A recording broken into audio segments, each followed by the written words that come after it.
আচ্ছা বন্ধুরা, আমি আজকে একটি নতুন ভিডিও নিয়ে এলাম।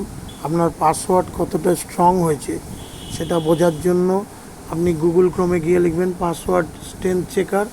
তারপর প্রথমে যে আসবে পাসওয়ার্ড স্ট্রেংথ মিটার, ওটাতে ক্লিক করবেন। ক্লিক করার পর এরকম একটা পেজ খুলবে। তাতে আপনি আপনার টাইপ পাসওয়ার্ড যেখানে আছে সেখানে পাসওয়ার্ডটা টাইপ করবেন। করে আপনি দেখতে পারবেন যে কিভাবে আপনার পাসওয়ার্ডটা কতটা স্ট্রং হলো। দেখুন, প্রথমে রেড দেখাচ্ছে, এখনও হয়নি।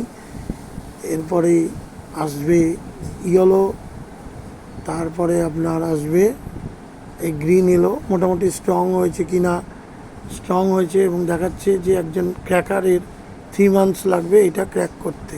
এবং রিভিউতেও দেখতে পারবেন কোথায় এই ধরনের এই আপনার এই যে পাসওয়ার্ডটা আপনি করেছেন সেটা কোথায় ইউজ করতে পারবেন। ঠিক আছে, আর এইভাবে